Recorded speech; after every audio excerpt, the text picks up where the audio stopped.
Morning students, मैं पूनम राय। वाक्य में अशुद्धियाँ कितने प्रकार की होती हैं और कैसे उनको पहचाने और उसको कैसे शुद्ध शब्द को जाने, शुद्ध वाक्य कैसे पहचाने, इससे संबंधित प्रश्न विभिन्न परीक्षाओं में पूछे जाते हैं। उन्हीं प्रतियोगी परीक्षाओं के कुछ अन्य वाक्यों को लेकर एक बार पुनः मैं उपस्थित हुई हूँ। वाक्य शुद्धि से संबंधित ये 5वां वीडियो आप लोगों के लिए विशेष लाभकारी होने वाला है। तो पहले तो एक बार फिर याद दिला दें कि वाक्य में अशुद्धियां होती कितने प्रकार की हैं। संज्ञा संबंधी अशुद्धियां, लिंग वचन और कारक के संबंधी अशुद्धियां, सर्वनाम संबंधी अशुद्धियां, विशेषण संबंधी अशुद्धियां, क्रिया विशेषण और वर्तनी संबंधी अशुद्धियां जो वाक्य में होती हैं, कभी कभी इन्हें पकड़ना बहुत मुश्किल हो जाता है। तो आज का वाक्य हम लोग शुरू करते हैं।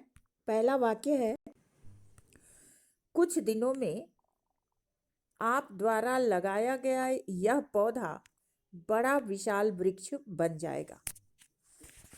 इस वाक्य में क्या अशुद्धि है? कुछ दिनों में आप द्वारा लगाया गया यह पौधा बड़ा विशाल वृक्ष बन जाएगा। इसमें अशुद्धि किस प्रकार की है? बड़ा और विशाल, ये दोनों शब्द एक ही अर्थ में प्रयुक्त हो रहा है।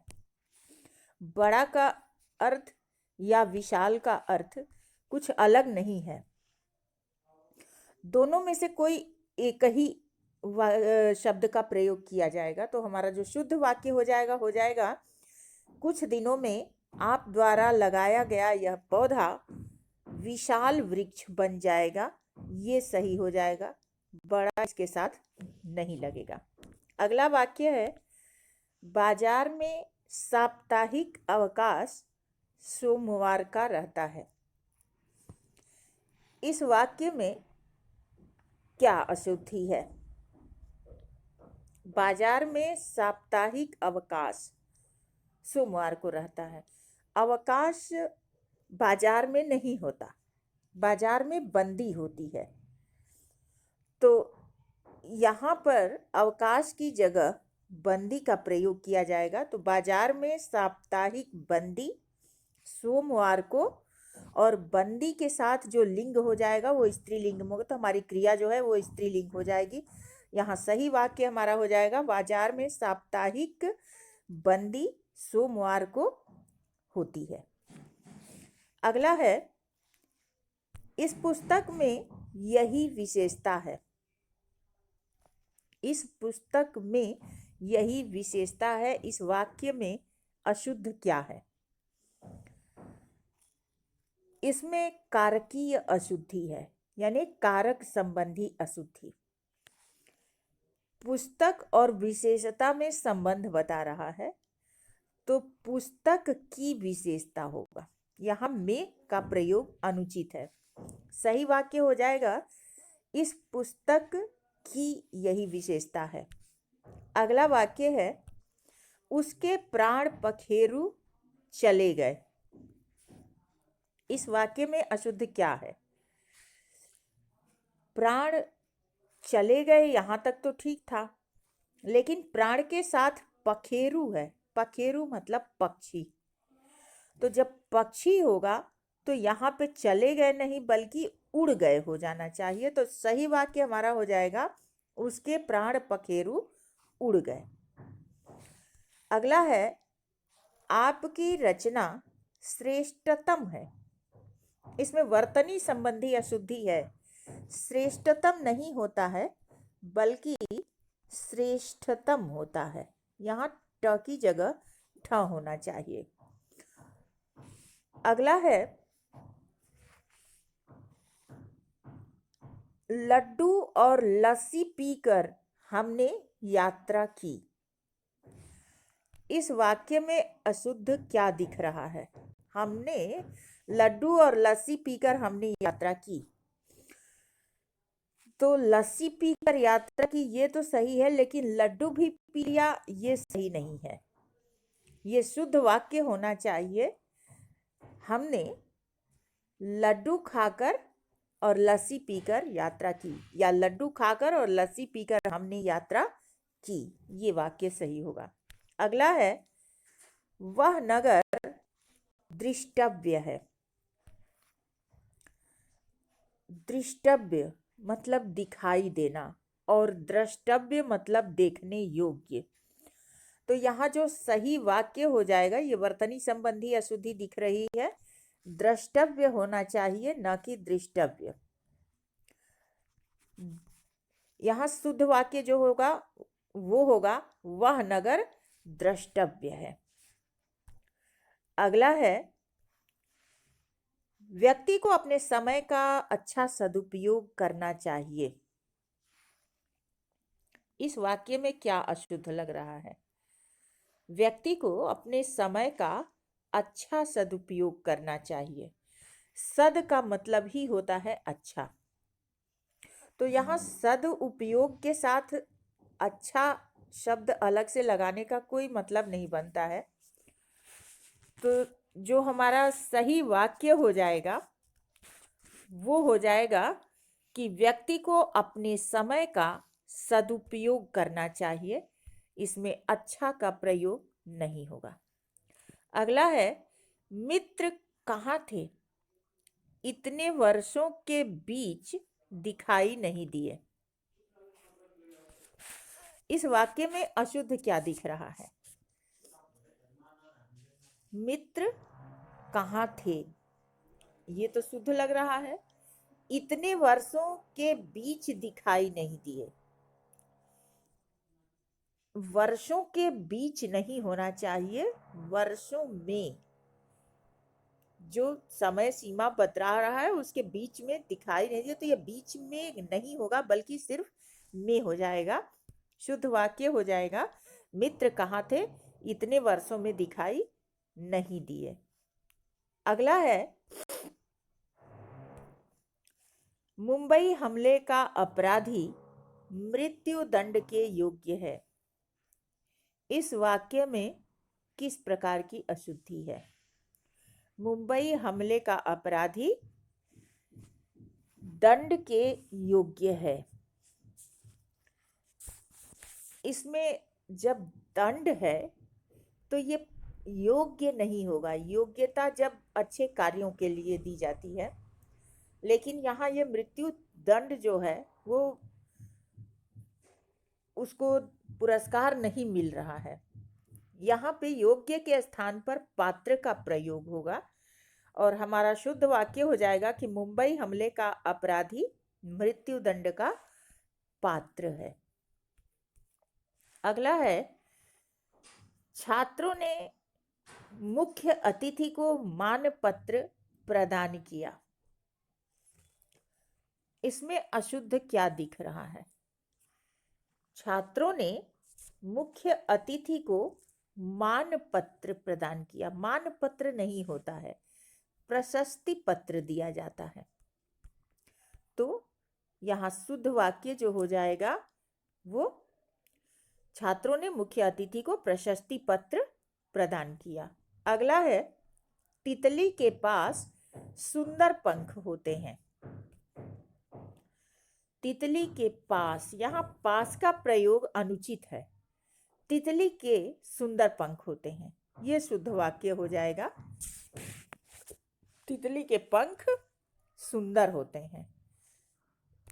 अगला है, राकेश नया पोशाक पहनकर आया है। पोशाक, सबसे पहले तो इसमें वर्तनी संबंधी अशुद्धि जो दिख रही है, पोशाक ऐसे लिखते नहीं है, पोशाक लिखा जाता है, ये वर्तनी होती है पोशाक, सॉरी पोशाक। तो ये शुद्ध वर्तनी यहाँ है। और नया की जगह पोशाक स्त्रीलिंग, तो ये जो नया है विशेषण वो नई हो जाएगा। राकेश नई पोशाक पहनकर आया, शुद्ध वाक्य ये हो जाएगा। अगला है, जब भी आप आओ मुझसे मिलो। इसमें किस प्रकार की अशुद्धि है? वाक्य में जो आप है ये सम्मानजनक संबोधन है, इसलिए आओ के स्थान पर आइए होना चाहिए और इसी के साथ मिलो के स्थान पर मिलिए होना चाहिए। साथ ही आप जब भी आइए, आइए के बाद एक वाक्य खत्म हो गया तो यहाँ थोड़ा सा रुक रहे हैं, अल्प विराम होना चाहिए। जब भी आप आइए मुझसे मिलिए। अगला है, गत रविवार को वह मुंबई जाएगा। गत रविवार को, तो जब गत का मतलब होता है बीता हुआ। जब शुरुआत वाक्य हमारा पास्ट टेंस में हो रहा है यानी भूतकाल में, तो क्रिया भविष्य काल में कैसे आएगी? तो सही वाक्य हो जाएगा गत रविवार को वह मुंबई गया। अगला है, मुझे नहीं मालूम था कि यह आपकी पैतृक संपत्ति है। मुझे नहीं मालूम था। पैतृक, पैतृक शब्द जो है ये अशुद्ध लिखा हुआ है, पैतृक लिखते हैं त्रिक, ये शब्द होता है सही। तो इसमें वर्तनी संबंधी अशुद्धि दिख रही है।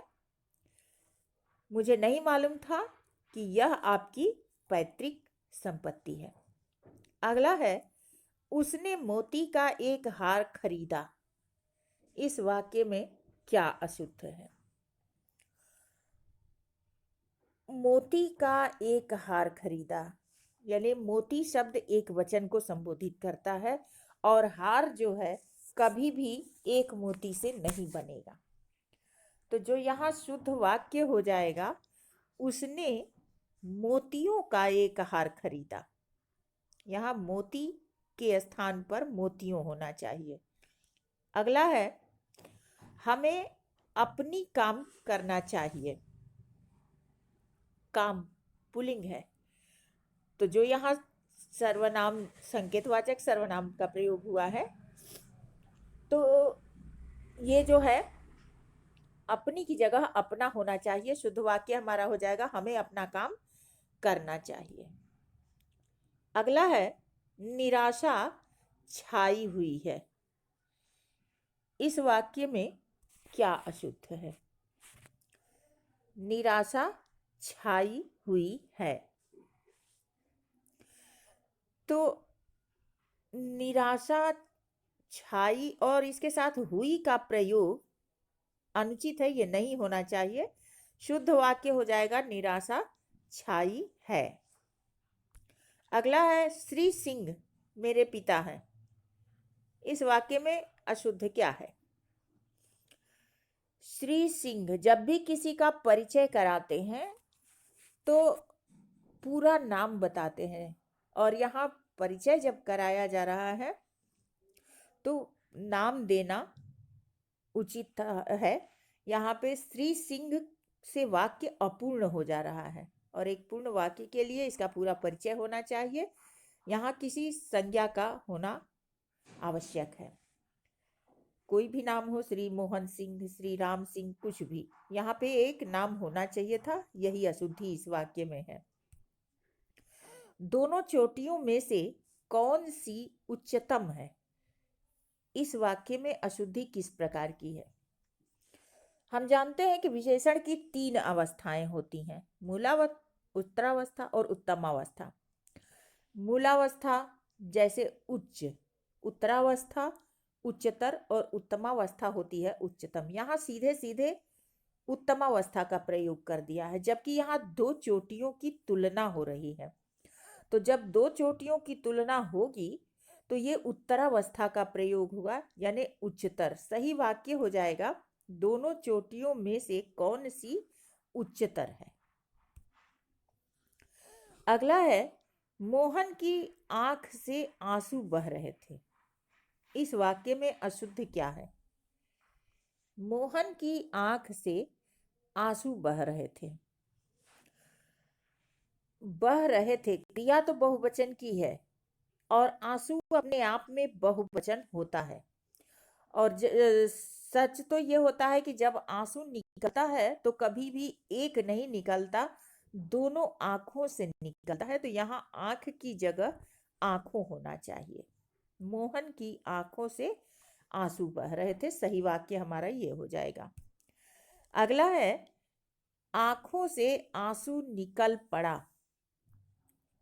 यहाँ आंसू तो बहुवचन है ही, आंखों भी यहाँ बहुवचन हो गया है, लेकिन जो क्रिया है वो एक वचन की है, ये अशुद्ध है। आंखों से आंसू निकल पड़े। अगला वाक्य है उनका आंसू बहने लगा। आंसू तो आंसू है, तो यहाँ क्रिया तो अपने आप बहुवचन की हो जाएगी क्योंकि आंसू शब्द ही बहुवचन है। तो आंसू बहने लगे, और जब ये सब बहुवचन हो जाएगा तो जो सर्वनाम है वो अपने आप बहुवचन हो जाएगा, यानी शुद्ध वाक्य हमारा हो जाएगा उनके आंसू बहने लगे। अगला वाक्य है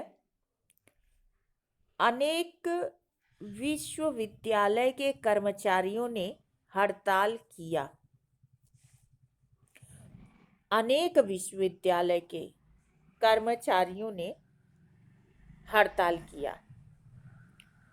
इसका सही वाक्य क्या होगा और इसमें क्या अशुद्धि है? इस वाक्य में अनेक दिया है जो बहुवचन को संबोधित कर रहा है, तो यहाँ विद्यालय के न होके विद्यालयों होना चाहिए था। अनेक विश्वविद्यालयों के कर्मचारियों ने हड़ताल किया, ये शुद्ध वाक्य होगा।